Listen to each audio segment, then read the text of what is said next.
प्रश्न पत्र की प्रथम इकाई में कल तक हमने प्लेटो के संदर्भ में पढ़ा था। प्लेटो से संबंधित जो विषय वस्तु हमारे पाठ्यक्रम में है वो हम पढ़ चुके हैं।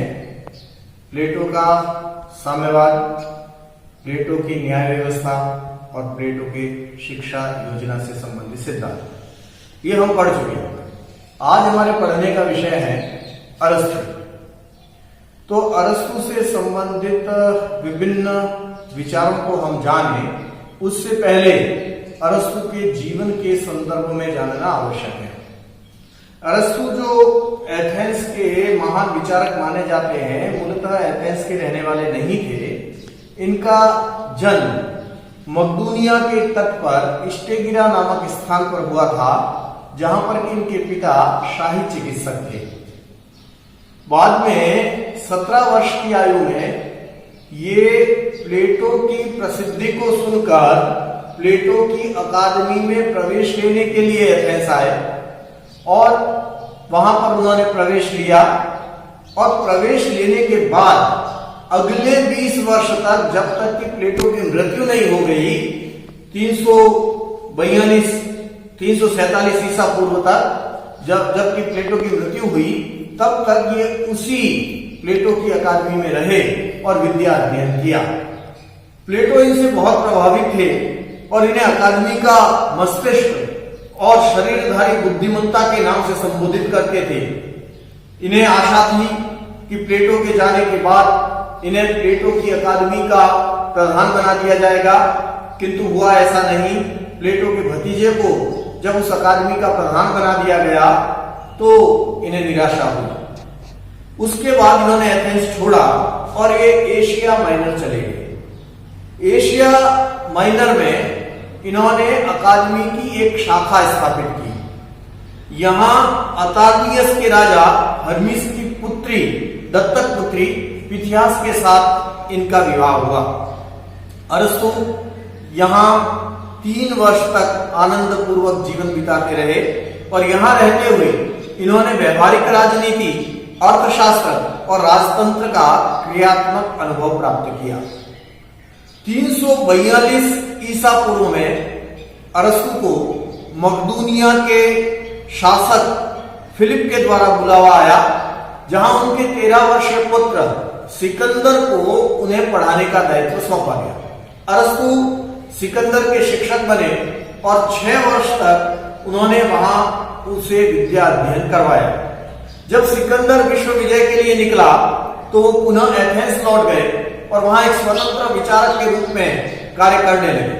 उसके बाद अरस्तु ने एथेंस में अपना एक निजी शिक्षणालय खोला और वह शिक्षण संस्थान लीसियम के नाम से प्रसिद्ध हुआ।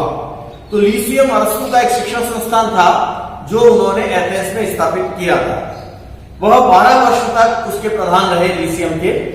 322 ईसा पूर्व में जबकि सिकंदर की मृत्यु हो गई और एथेंस में मकदूनिया विरोधी राजनीतिक दल की सत्ता काबिज हुई, तो अपने आप को अरस्तु ने सुकरात वाली स्थिति में पाया, क्योंकि उनके ऊपर धर्म के प्रति अविश्वास फैलाने का आरोप पहले ही लग गया था। और इसलिए अपने आप को बचाने के लिए वो कैलसिस को भाग गए और वहीं 62 वर्ष की आयु में उसी वर्ष उनकी मृत्यु हो गई। कुछ लोग ये कहते हैं कि सिकंदर अरस्तु की सामान्य मृत्यु नहीं थी, उन्होंने आत्महत्या की। जो भी हो, अरस्तु 62 वर्ष की अवस्था में इस दुनिया को छोड़ करके चले गए। तो ये सामान्य सा जीवन परिचय जो अरस्तु का था। देखिएगा, अरस्तु के जीवन परिचय को और संक्षिप्त में हम कहें तो जन्म 384 ईसा पूर्व में मकदूनिया के तट पर स्टेगिरा नामक स्थान पर। पिता शाही चिकित्सक। 17 वर्ष की आयु में प्लेटो की अकादमी में प्रवेश। प्लेटो इन्हें अकादमी का मस्तिष्क और शरीरधारी बुद्धिमत्ता कहा करता था। एथेंस छोड़ने के बाद एशिया माइनर चले गए, वहां 3 वर्ष तक रहे। 342 ईसा पूर्व मकदूनिया के शासक फिलिप के पुत्र सिकंदर के शिक्षक बने। 6 वर्ष तक यहाँ रहे। पुनः एथेंस लौटे, निजी शिक्षणालय लीसियम की स्थापना की, 12 वर्ष तक इसके प्रधान रहे। 322 ईसा पूर्व में मकदूनिया विरोधी दल को एथेंस से सत्ता प्राप्त हुई तो अपने को बचाने के लिए कैल्सिस को भाग गए और उसी वर्ष 62 वर्ष की आयु में इनकी मृत्यु हुई। तो ये संक्षिप्त जीवन परिचय था अरस्तु का। अब अरस्तु की अध्ययन पद्धति कैसी थी और अरस्तु ने कौन सी रचनाएं की? तो अरस्तु की अध्ययन पद्धति अपने गुरु प्लेटो से बिल्कुल अलग थी। प्लेटो जहां निगमनात्मक अध्ययन पद्धति का उपयोग करते थे, कल्पना का ज्यादा सहारा लेते थे, वहां अरस्तु आगमनात्मक अध्ययन पद्धति का उपयोग करते थे। उनकी अध्ययन पद्धति वैज्ञानिक थी, उनकी अध्ययन पद्धति में यथार्थवाद का लक्षण था, उनकी अध्ययन पद्धति अनुभवात्मक थी, उनकी अध्ययन पद्धति ऐतिहासिक थी, उनकी अध्ययन पद्धति तुलनात्मक थी। तो तुलनात्मक, विश्लेषणात्मक, वैज्ञानिक अध्ययन पद्धतियों का उपयोग करते हुए अरस्तु ने विभिन्न रचनाएं की, विभिन्न ग्रंथ लिखे। अब अरस्तु ने जो ग्रंथ लिखे वो ग्रंथ किसी एक विषय से संबंधित नहीं थे। केवल राजनीति से संबंधित अध्ययन उन्होंने नहीं किया, उन्होंने प्राणी शास्त्र पर भी लिखा, उन्होंने ज्योतिष पर भी लिखा, उन्होंने बहुत से विषयों पर लिखा और लगभग 400 के आसपास ग्रंथ हैं जो अरस्तु ने रचित किए। हम जब राजनीति विज्ञान की बात करें, राजनीति शास्त्र से संबंधित उनके ग्रंथों की बात करें तो 2 ग्रंथ उनके महत्वपूर्ण माने जाते हैं। एक तो पॉलिटिक्स और दूसरा उनका ग्रंथ है एथेंस का संविधान, जिसमें से पॉलिटिक्स को सबसे महत्वपूर्ण ग्रंथ माना जाता है। बार्कर ने अरस्तु की पॉलिटिक्स को राजनीति के क्षेत्र में मैग्नम ऑपस या राजनीति की सर्वश्रेष्ठ रचना कहा है। और ये जो पॉलिटिक्स जिसे मैग्नम ऑपस बार्कर ने कहा है, ये 8 भागों में विभक्त है और इसमें उन्होंने अपने राजनीति से संबंधित विभिन्न विचारों का उल्लेख किया है, जिनमें से जो महत्वपूर्ण विचार है उन्हें हम आगे पढ़ेंगे। अरस्तु ही वो विचारक हैं जिन्हें राजनीति विज्ञान का जनक माना जाता है या पहला राजनीतिक वैज्ञानिक विचारक माना जाता है और इसके बहुत से कारण हैं। एक महत्वपूर्ण कारण तो यह है कि विषय के प्रति उनका अपना वैज्ञानिक दृष्टिकोण था।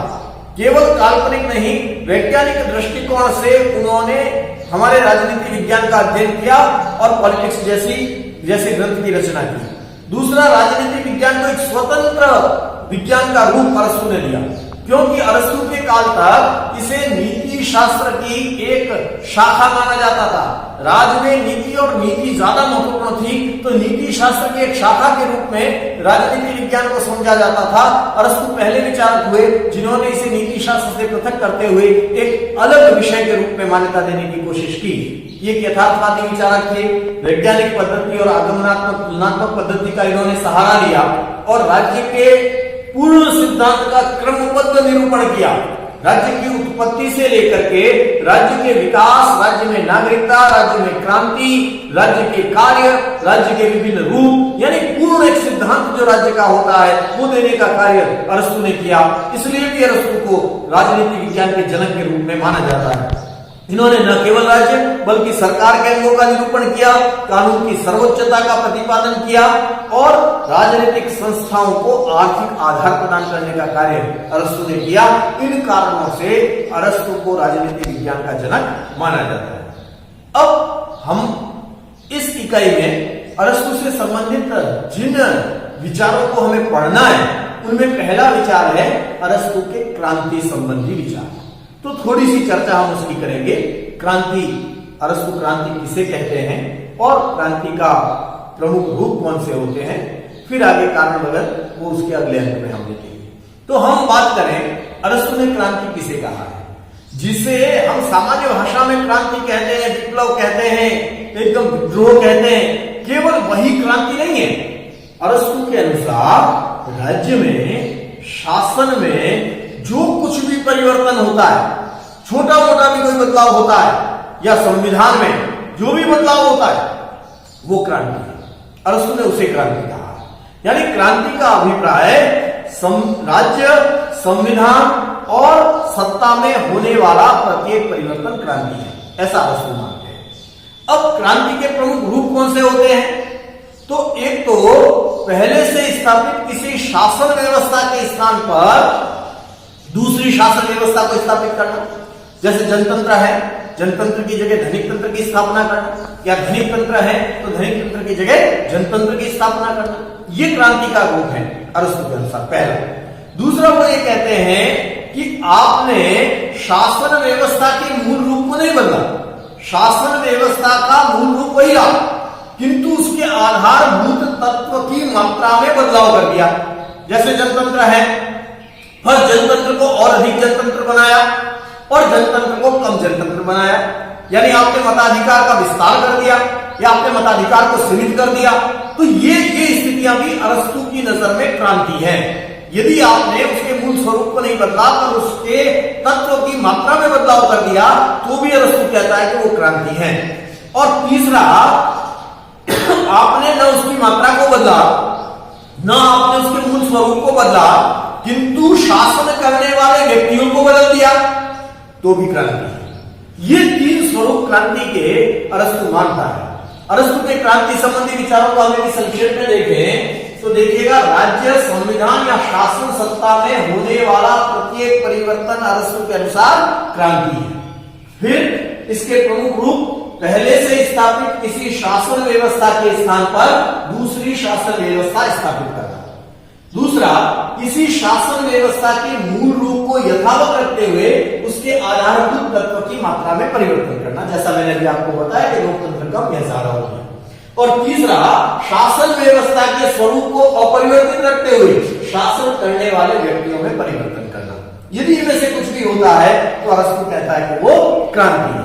अब बात आती है कि क्रांति क्यों होती है। तो क्रांति के कारण अरस्तु देता है, सामान्य कारण, विशेष कारण, विभिन्न शासन व्यवस्थाओं में, अलग अलग शासन व्यवस्थाओं में अलग अलग कारण, जो हम इसके अगले अंक में पढ़ेंगे। पर सामान्य कारण में वो ये कहता है कि असमानता और अन्याय वो सामान्य कारण है जो कि क्रांति को, बदलाव को जन्म देते हैं। अगले अंक में हम अरस्तु के क्रांति संबंधी विचारों को और विस्तार से पढ़ेंगे।